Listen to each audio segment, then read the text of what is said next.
Pagpasok po natin dito, yan, yung ating living room, dining area at kitchen. Open concept po ang tawag dito. So, ito po yung uso ngayon at talagang kung aesthetically pleasing size talaga siya. Tapos functional at the same time. So, makikita niyo dito yung ating L-shape na sofa. Yan. This is only a dress-up unit.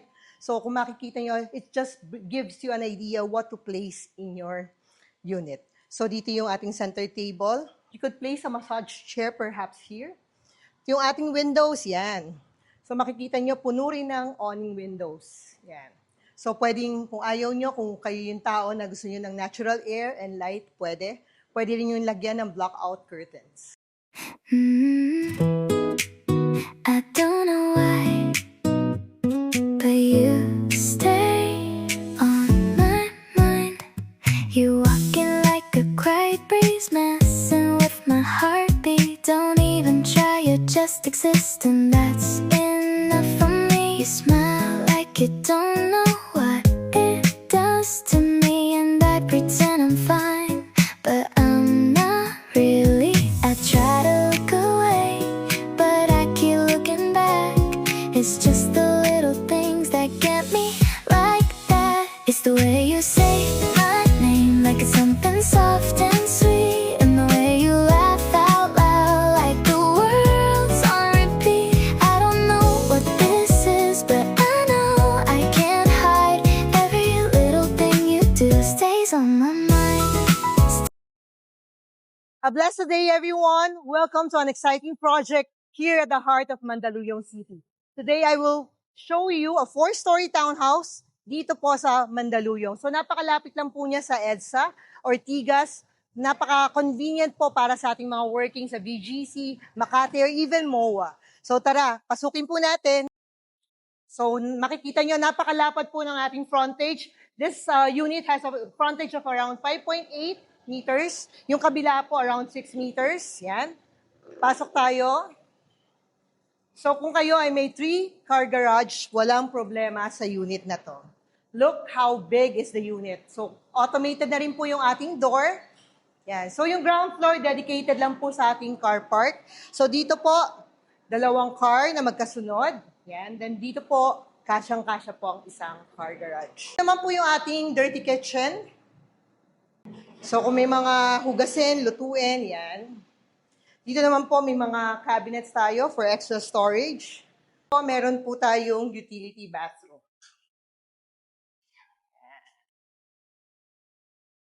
Akyat naman po tayo sa remaining 3 floors. So, pagpasok natin dito, meron na namang another bathroom. Yan. Kung meron po kayong mga guests, dito po sila pwedeng mag-CR. Bago tayo umakyat dito sa 2nd floor, makikita nyo dito sa ating hallway, puno po ng awning windows. Yan. So, for natural light and ventilation. Yan. So, meron ding mga fixed window at may mga awning windows. At pag-akyat natin, yung handrail natin, napakalapad, around 4 inches. At yung rise ng ating floor, yan, may wood planks, tamang-tama po, even for seniors. Yung ating mga devices, wide series na gray. So, napaka-posh, minimalist, elegant po siya. Yan. So, pagpasok po natin dito, yan, yung ating living room, dining area at kitchen. Open concept po ang tawag dito. So, ito po yung uso ngayon at talagang kung aesthetically pleasing size talaga siya. Tapos, functional at the same time. So, makikita nyo dito yung ating L-shape na sofa. Yan. This is only a dress-up unit. So, kung makikita nyo, it just gives you an idea what to place in your unit. So, dito yung ating center table. You could place a massage chair perhaps here. Yung ating windows, yan. So, makikita nyo, puno rin ng awning windows. Yan. So, pwedeng, kung ayaw nyo, kung kayo yung tao na gusto nyo ng natural air and light, pwede. Pwede rin yung lagyan ng block-out curtains. Dito naman po sa side na to, yung window na to is for safety purposes. Ito yung ating fire escape. Yan. So, ito naman po yung ating entertainment wall. Meron din pong base cabinet para sa ating entertainment system. Pwede rin yung ilagay dyan yung anyong CCTV. So, look at our ceiling. So, napakaganda yung ating ceiling, no? So, naka-cove ceiling na po siya with downlight na spotlight. So, meron ring aircon na naka-place dyan. So, more or less, this space requires a 3-tonner. Yan. So, dito naman po yung ating dining area. So, imagine your family eating here, nag-enjoy, nagkukwentuhan habang masayang kumakain. Yan. So, dito naman po tayo sa ating kitchen area. Yan. So, may mga shelves na. Ito yung ating lagayan ng mga pantry. So, dito ating preparation table or island countertop. So, pwedeng dito, pwedeng may kumakain na rin dyan, nagko-coffee, or dito kayo naghihiwa. Tapos, ito naman po yung ating L-shaped kitchen. Yan. So, spacious talaga, no? Parang naka-triangle yung ating shape dito. Dito yung ating ref, yung ating preparation area, lavatory. Yan. So, ating mga cabinets, kumpletong-kumpleto po. Yan. Naka-hydraulics na rin po. Dito perhaps yung ating stove. Kasi dito nakalagay yung abang for our duck. Yan. So, napaka-spacious. Marami pa pong cabinets dito kung marami kayong stocks na ilalagay. Pwede dito yung microwave oven, kaya po may outlet. At kasyang-kasya po ang na refrigerator. So, walang problema sa stocks.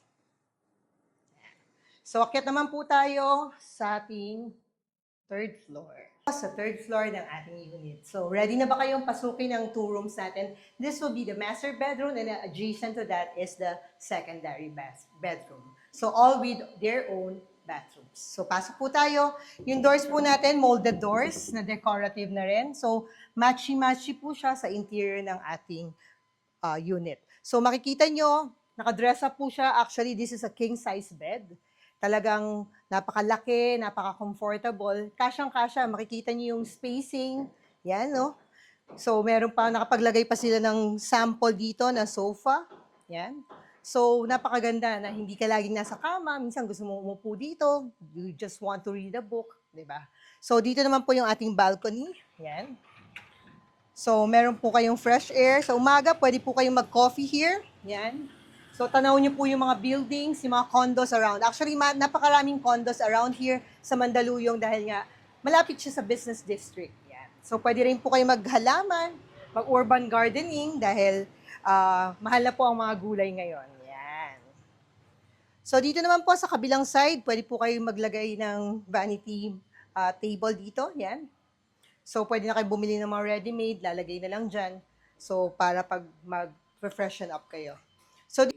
So, dito naman po tayo sa mga cabinets. Actually, napakalaki ng mga cabinets na nilagay at talagang match din siya even sa ating flooring. Yung ating floors is planks po siya pero made out of ceramic tiles po siya. Yan. So, sturdy pero hindi siya mukhang tiles na tiles at hindi rin po madulas. So, match po siya sa oak na color palette ng ating mga cabinets. Yan. So, napakalaki. So, siguro naman hindi na kayo magkukulang sa space, di ba? So, dito pwede pa kayo maglagay ng isang full-size mirror. Yan, para sa inyong OOTD or kaya dito sa wall. At meron na rin po kayong suite toilet and bath. So, kagandahan dito sa ating bathroom, napaka-spacious at napakaraming cabinets.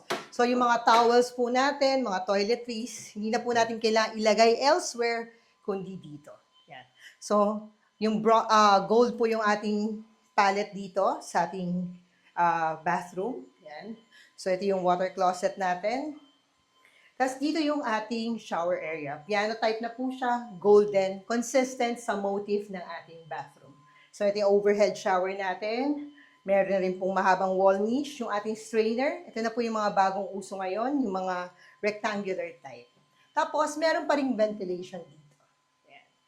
So talagang ventilation is really important sa mga properties natin. So pasok naman po tayo dito sa secondary bedroom. Yan. So actually, this is actually a bedroom. Ginawa lang nilang parang entertainment room just for a sample look. Pero kasyang-kasya po dito ang double to queen size bed. Yan, para sa inyong mga kids, mga guests. Meron na rin pong full size na cabinet. Napakalaki po ng mga cabinets nila, hindi tinipid. Yan. So napakalaki ng area, talagang perfect for your bedroom. So dito rin po merong ventilation, may window. At pagpasok po natin ng ating bathroom, yan. So, gray series naman po yung motif dito sa bathroom na to. Still with windows here, with storage areas. Yan, may mga cabinets, lagayan ng yung shampoo, conditioner, bath soap, towels. Yan. So, meron na rin pong partition, shower enclosure partition. Ganito na po yung mga bagong uso ngayon. One panel po, yan. Para lang po hindi mabasa dito. At yung ating overhead shower. So imagine after a day's work, nandito kayo, relaxing. Parang hotel feels yung ating mga bathroom. Yan. Excited na po ba kayo pumunta sa fourth and final floor of this property? Actually, this is a 4-story property, pero parang walang kahirap-hirap umakyat sa hagdan at hindi mo feel na 4-story ito. So tara, akyat na po tayo. So makikita niyo po dito, high ceiling. So napakaganda sigurong maglagay dyan ng isang drop light chandelier na napakalaki. So to complete the look of this house. So same nang nasa third floor. Ito yung ating master bedroom. Yan. So nilagyan lang niya na mas maliit na bed. Yan lang po kasi yung available. Pero same na same po. Same na same po yung size. May balcony rin po para po kayo makadungaw, makaano ng fresh air. At ito naman po yung ating cabinet. Yan. Isa lang po yung cabinet dito sa room na to. Tapos yung ating bathroom. Yan.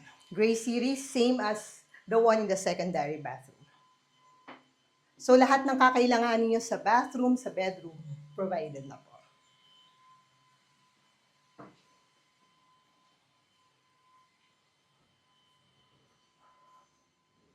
So on to our last room. Yan. Actually, dito sa room na to, ginawa niyang bedroom. So yung sa baba kanina, if you would imagine, ganito po yung magiging itsura ng inyong bedroom. Cozy yung lights. So, pin light siya na movable. Tapos pwede pa kayo maglagay ng center light. May cabinet. Yan. Pwede kayo maglagay ng isang center table dito. Yan. Tapos meron po tayong ventilation. And for the air conditioning unit, so actually pwede ilagay dito or pwedeng split type. And for our bathroom, neat and chic lang siya, talagang malinis, maganda, maayos. Yan. So if interested ka at nagandahan ka dito sa video tour ng house dito sa Mandaluyong, it's a 4-story unit, 63 to 69 square meters more or less, with a floor area of 260 square meters. 4 bedrooms with own bathrooms, 2 extra bathrooms, and 2 to 3 car garage. Actually, kasyang-kasya yung 3 garage. Diba? So, car garage dun sa area. So, makikita nyo, perfect. Nasa gitna siya ng maraming area na strategic. Makati, MOA, Ortigas, Manila. So, talagang napapaligiran siya. So, center po siya at 4-story itong property. For an investment price of 24.9 gross for this unit. And the other unit na medyo mas malaki, medyo higher lang ng konti yung price. Actually, 2 units available na lang. So baka ikaw na yung unit owner na hinihintay nitong property na to. So again, this is your licensed real estate broker and appraiser, Nancy Guerrero, always at your service. From Blessed House Real Estate Services, till my next vlog. Bye!